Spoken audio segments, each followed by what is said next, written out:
Wealth is a strange prison. Its walls are invisible, woven from expectation and reputation, and its bars are polished until they gleam like silver. For the first 18 years of my life, I was its most prized captive. I was dressed in silk, fed on porcelain, and taught that my value was directly tied to the Sterling family name. But I learned that a cage, even a gilded one, is still a cage. I remember the night the walls finally became visible, the night they cast me out. The gravel of the long driveway was cold and sharp against the thin soles of my satin shoes. My father, a man who measured the world in profit and loss, stood before me under the grand portico of our mansion, his face a mask of disappointment. He didn't raise his voice. He never did. Shouting was for the lower classes. Instead, he reached into the pocket of his tailored suit and produced a single, crisp dollar bill.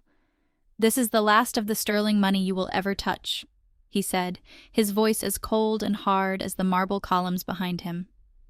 "Your choices have made you a stranger to this family. You are no longer my daughter." And with that, he turned, the heavy oak doors closing behind him with a final, definitive click, leaving me alone in the darkness with a useless piece of paper and a broken heart. Hello there, my dear friends. It's a beautiful morning here in coastal Maine, and I'm so glad you could join me. My name is Clara, and I'm 76 years old. I'm sitting on the porch of my little blue cottage, a place I built with my own 2 hands, metaphorically speaking. The air smells of salt and roses, a combination I've come to cherish above all others. My hands, as you can see, are not the hands of a sterling. They are wrinkled and stained with earth. My fingernails are rarely clean, because my greatest joy is my garden. It's not a grand estate garden with manicured hedges and fountain. My story begins in a world that looks nothing like this. I was born Clara Sterling, the only child of Harrison and Elizabeth Sterling, a name that in our corner of New England was synonymous with old money and immense power. We lived in a mansion, called Blackwood Manor. It was a cavernous stone edifice with more rooms than I could count, set on 500 acres of pristine land. The floors were Italian marble, cold even in summer. The walls were lined with the portraits of stern-faced ancestors who watched my every move with silent disapproval. We had a staff of 12, including a cook, maids, and a team of groundskeepers. They moved through the house like silent ghosts, their presence felt but rarely seen or heard. It was not a home, it was a museum, and I was its loneliest exhibit. My father, Harrison, was a formidable man. He ran the Sterling financial empire from a dark, wood-paneled study that smelled of leather and cigar smoke. He was more CEO than father. Our interactions were scheduled appointments, formal dinners where the topics of conversation were limited to my grades, my equestrian lessons, and the suitable young men from other prominent families I was expected to one day consider. Love, in his world, was a merger, a strategic alliance to consolidate power and legacy. My mother, Elizabeth, was the queen of this cold kingdom. Her life was a meticulously curated performance of luncheons, charity balls, and garden parties. Her primary concern was appearance. The Sterling name had to be flawless, and I, as its future bearer in marriage, was her most important project. My childhood was a relentless series of lessons, not in how to be happy, but in how to be a Sterling. I learned which fork to use, how to curtsy, how to make meaningless small talk, and how to smile pleasantly even when my heart was breaking. My only true solace was found in 2. I was 17 when I met Leo. He was Mr. Abernathy's son, a quiet, thoughtful boy with eyes the color of the summer sky and hands that were, like his father's, permanently stained with earth. He was nothing like the polished, pre-approved boys I met at Cotillions. He was attending the State University on a full scholarship, studying literature. He was brilliant and intense, and he was the first person in my entire life who looked at me and didn't see a walking bank vault. We met, appropriately, in the library. He was there to borrow a book on botany for his father. I was hiding in the poetry section. He asked me what I was reading. It was a simple question, but no one had ever asked me that before. They only asked what I was wearing or who I was dancing with. We talked for over an hour that day about books and trees and dreams. It was the first real conversation of my life. Our meetings became a secret, sacred ritual. We would find each other in the quiet corners of the estate, in the forgotten rose garden by the creek at the edge of the woods, or in the dusty, sunlit aisles of the library. He didn't care about my family name, he cared about my thoughts. He would read me the poems he wrote, and I would tell him about the worlds I visited in my books. He saw the girl trapped inside the Sterling porcelain doll. He was the first person to call me Clara, not Miss Sterling. With him, I felt like a real person for the first time. We fell in love slowly, then all at once, as they say in the books. It was a pure and simple love, a love that had no place in the complex, calculated world of Blackwood Manor. Our secret world was destined to be discovered. The staff at the manor had eyes and ears everywhere. A housemaid saw us talking by the creek, the chauffeur noticed the way I looked at him, the whispers made their way to my mother, and from my mother they went to my father, either like a formal declaration of war. I was 18 years old, having just graduated from the exclusive boarding school that had been chosen for me. My future was already mapped out. Vassar, then a suitable marriage, then a life echoing my mother's. But I had a different map, a secret one, with Leo at the center of it. The summons came one evening after dinner.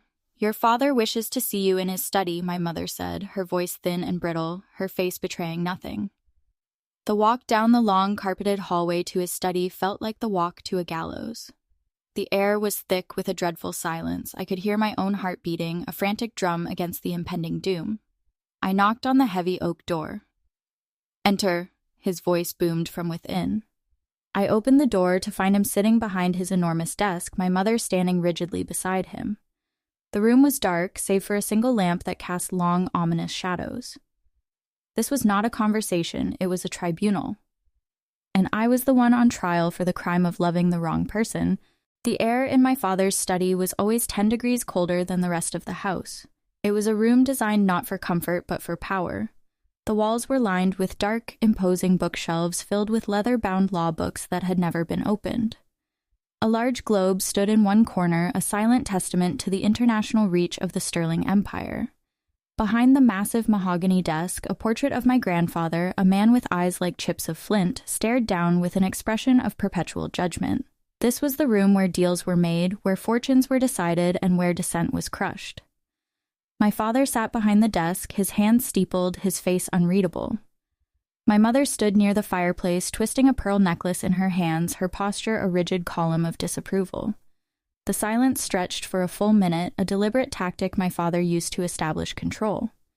He began without preamble, his voice low and devoid of emotion, as if he were discussing a quarterly report.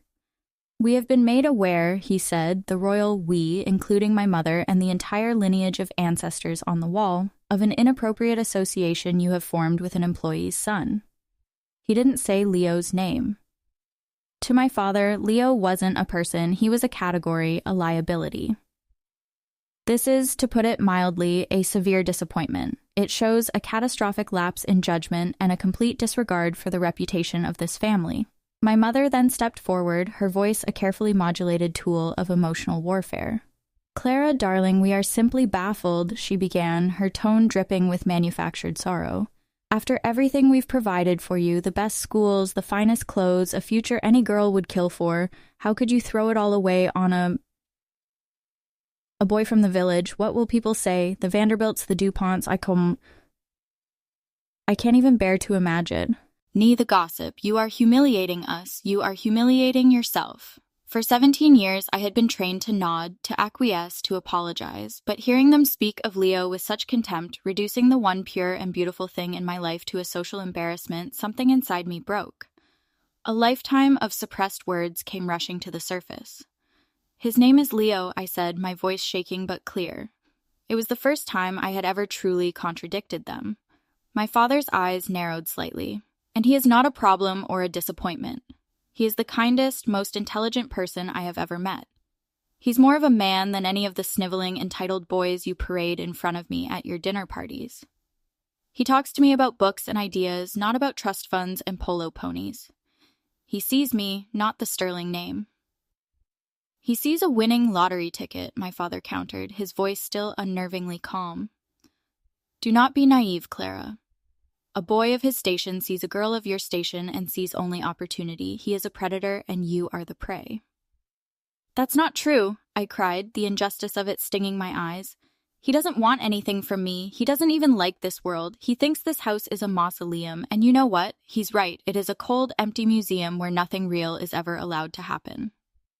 My mother gasped, placing a hand over her heart as if I had physically struck her. "You see, Harrison, this is what he has done to her. He has turned our daughter against us. He has poisoned her mind with these vulgar, common ideas. My father ignored her theatrics. He leaned forward, his gaze pinning me in place. "This is the situation," he said, his voice dropping to an icy whisper. "This foolishness ends tonight. You will give me your word that you will never see or speak to this boy again. You will cut off all contact immediately and permanently. In the fall, you will go to Vassar as planned. You will spend your summer preparing. You will attend the charity functions with your mother. You will put this embarrassing episode behind you and begin acting like the woman you were raised to be. If you agree to these terms, we will consider the matter closed. If you do not..." He let the threat hang in the air, its weight more crushing than any shouted words. "This is not a negotiation, Clara. This is a choice. You can have your family, your future, your inheritance, or you can have the groundskeeper's boy. You cannot have both. You have until tomorrow morning to decide." I was dismissed with a wave of his hand. I stumbled out of the study, my mind reeling, my legs unsteady. The choice was impossible. It was a choice between two worlds, two selves. One was a life of unimaginable luxury and utter spiritual poverty. The other was a life of unknown hardship, but with the promise of genuine love and freedom. I knew I couldn't make the decision without seeing him one last time. That night, long after the house was silent, I slipped out through the French doors of the library. The moon was high and bright, casting a silver glow over the gardens. I found him waiting for me by the creek, our secret place. He saw the look on my face and knew instantly that something was wrong. I told him everything, the confrontation, the accusations, the ultimatum. I wept in his arms, the tears I had held back in the study finally breaking free. He listened patiently, stroking my hair, his presence a warm, solid anchor in my swirling sea of panic. When I was finished, he was quiet for a long time, looking at the reflection of the moon on the water. "They're wrong about me, Clara," he said softly. "I don't want their money. I just want you. But I can't ask you to make this choice. I can't ask you to give up everything you've ever known for me." "But I don't want that life, Leo," I insisted. "It's empty. It's a performance. With you, I feel real." "It's the only life you've ever known," he countered gently. "Poverty isn't romantic, Clara. It's hard. It's worrying about rent and scraping by. I'm a student. I have nothing to offer you but myself." He then looked at me, his eyes shining with a love so pure and selfless it took my breath away. "If you choose them," he said, his voice thick with emotion, "I will understand. I will disappear. I'll leave town. I'll never contact you again. I want you to be safe and have the life you were born to. I love you that much." And in that moment, the choice became blindingly clear. My father's love was a contract, full of clauses and conditions. Leo's love was a gift, given freely, with no expectation of return. One was a cage, the other was an open door. I knew what I had to do. We held each other for what felt like an eternity, a silent, heartbreaking goodbye to the secret world we had built. We both knew that after this night, everything would change forever. The next morning, I did not wait to be summoned. I walked to the study and knocked on the door. My father was already there, reading the Wall Street Journal. He looked up at me over the top of the paper, his face impassive. "Well?" he asked. I took a deep breath, the image of Leo's face in the moonlight giving me strength. "I've made my decision," I said, my voice steady. "I cannot give him up. I choose Leo." My father folded his newspaper with meticulous precision, placing it squarely in the center of his desk. He looked at me, and for a fleeting second, I thought I saw a flicker of something in his eyes, pain, regret, perhaps. But it was gone in an instant, replaced by a chillingly calm resolve. "Very well," he said, standing up from his chair. "The consequences, then, are also your choice. Come with me." He walked past me, out of the study and down the long hall, his footsteps echoing on the marble. He didn't look back. I knew with a certainty that froze the blood in my veins that he was leading me to the front door, to the end of my world. The walk from my father's study to the grand foyer of Blackwood Manor was the longest and shortest walk of my life. Each step on the plush Persian runner was a deliberate footfall away from the only world I had ever known. We passed the ballroom, its crystal chandeliers hanging like frozen tears. We passed the formal dining room, the long, polished table set for a dinner I would never eat. The portraits of my ancestors watched me go, their painted eyes cold and unforgiving. I felt like a ghost being exorcised from her own home. My father walked a pace ahead of me, his back ramrod straight, a general leading a prisoner to her execution. My mother followed behind, a silent, trailing shadow.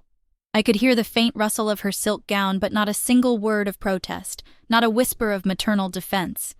She had made her choice. She was a Sterling first and a mother second.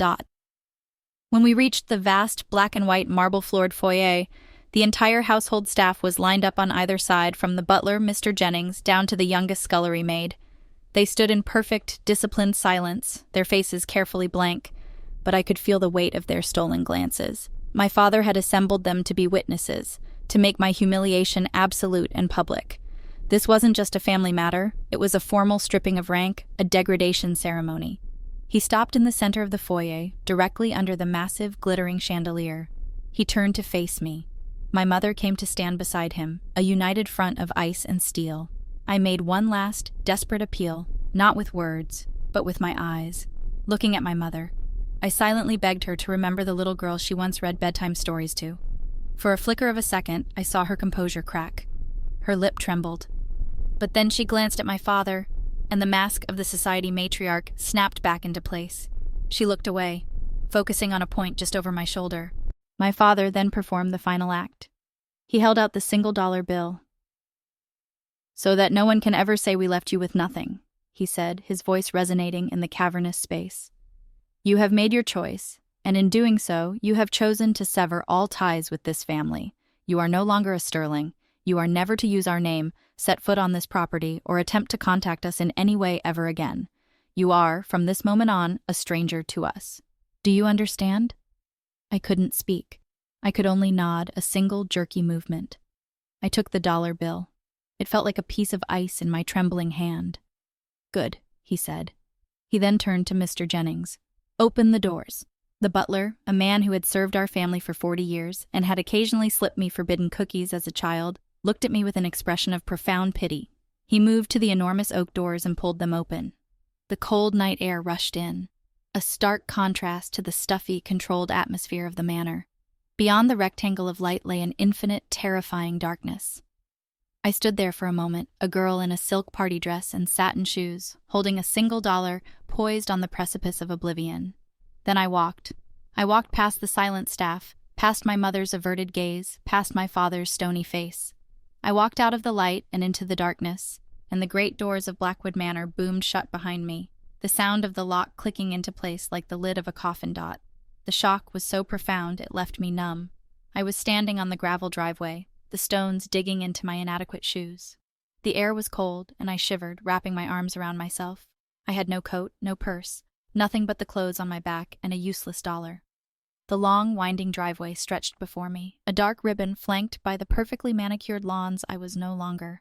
I began the long walk toward the front gates, each step a painful, deliberate act. I was walking away from 18 years of life, from a future that had been mapped out for me, and towards nothing.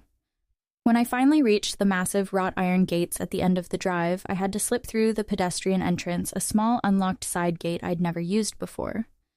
It felt fitting. I was no longer grand enough for the main entrance. I stood on the public road, a place I had only ever been in the back of a chauffeured car. The world felt raw and alien. Where could I go? There was only one answer: Leo. I knew he lived with his father in a small cottage on the far edge of the estate grounds provided by the Sterling family. The irony was a bitter pill to swallow. I had to seek refuge in a house owned by the man who had just made me homeless. I walked for what felt like miles along the dark country road, my feet already blistering, my thin dress offering no protection from the wind.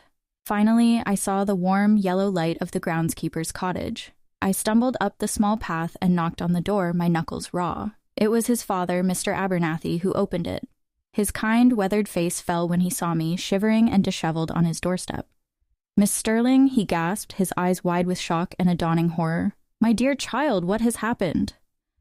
Leo appeared behind him. The moment he saw me, the confusion on his face was replaced by a look of pure, protective rage. He rushed forward, pulling me inside, wrapping me in his arms. "What did he do to you?" he asked, his voice a low growl. Between chattering teeth, I told them everything. Mr. Abernathy sank into a chair, his face pale, understanding the catastrophic implications this had not only for me, but for his own family and his job. Leo led me to the small, warm kitchen. He wrapped me in a thick wool blanket and made me a cup of hot, sweet tea that scalded my throat but warmed me from the inside out. The cottage was tiny, filled with the smell of pipe tobacco and wood smoke. Books were stacked everywhere. It was crowded and humble, but it was a home pulsing with a warmth and life that Blackwood Manor had never known. We sat at the small wooden table, and for the first time, the reality of our situation hit us with its full, crushing force. "We can't stay here," Leo said, stating the obvious. Your father will have us thrown out by morning." "I have nowhere else to go," I whispered, the numbness giving way to a tidal wave of fear. "Then we'll go together," he said with a certainty that astounded me. "We'll leave tonight, right now." We pooled our resources on the kitchen table, my $1 bill.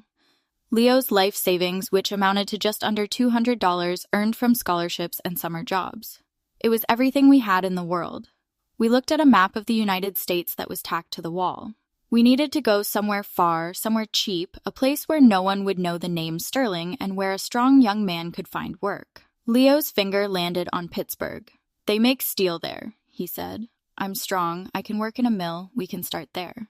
The next hour was a frantic rush. Leo argued with his heartbroken father, promising to call when he could, explaining that this was something he had to do. Mr. Abernathy, torn between loyalty to his employer and love for his son, finally relented, pressing a few extra dollars into Leo's hand.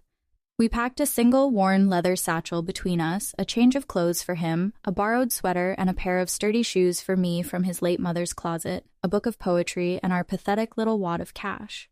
At 2 a.m, Leo and I slipped out of the cottage. We walked to the nearby town and stood at the dark, deserted bus station, a place that felt like the edge of the world. Leo bought 2 one-way tickets to Pittsburgh.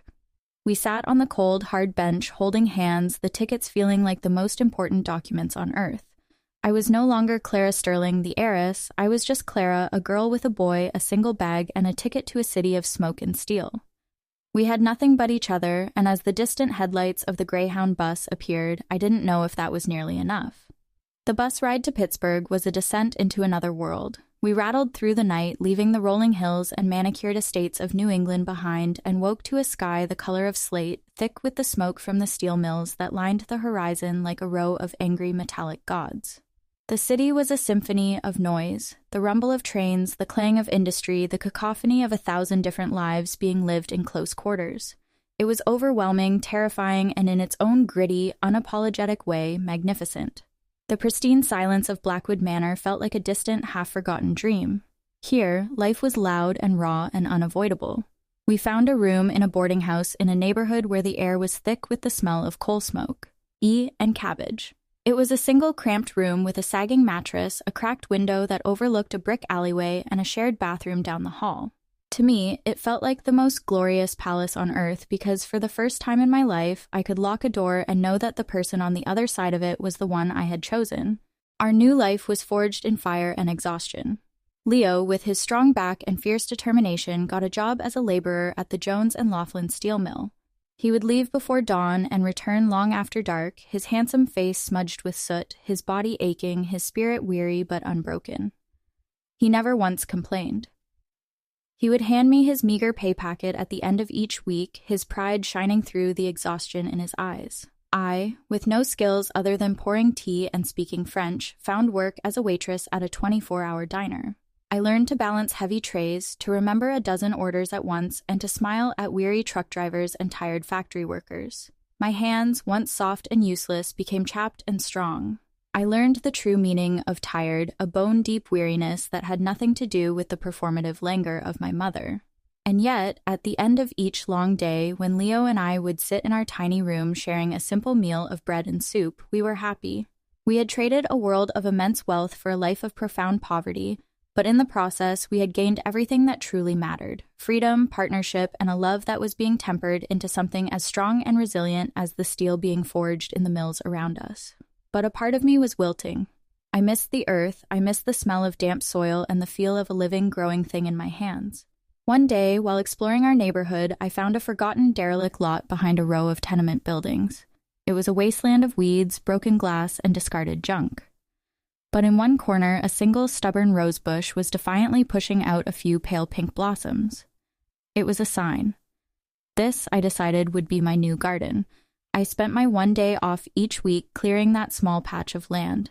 My neighbors, mostly Polish and Italian immigrants, watched me from their windows with suspicion. Who was this strange, well-spoken girl who spent her free time digging in the dirt? Slowly, tentatively, I began to plant. I used a few of our precious dollars to buy seeds, sturdy, practical things like tomatoes, beans, and potatoes. The work was backbreaking, but it was a balm to my soul. As the first green shoots pushed their way through the hard, unforgiving soil, I felt my own roots beginning to take hold in this new and alien world. The garden became a bridge. An elderly Polish woman, Mrs. Kowalski, showed me how to make stakes for my tomato plants. An Italian man named Rico, who missed his family's vineyards, gave me some garlic cloves to plant. Soon, others joined in. We cleared more of the lot, turning a neighborhood eyesore into a thriving community garden. We were a motley crew of displaced people, all of us from somewhere else, creating a new home together in this small patch of earth. We shared seeds, we shared labor, and eventually we shared our harvests and our stories. I had been cast out of a family built on legacy and blood, and here in the poorest part of a steel town, I had found a new family, one built on shared work and kindness. This was the inheritance my father never knew I had, the ability to cultivate life and community from nothing. Years flowed into one another, each one better than the last. Leo's intelligence couldn't be hidden by soot and sweat. He was promoted from the floor to the drafting office, his mind finally being put to use. We were able to afford a small house of our own with a real backyard where I could expand my garden.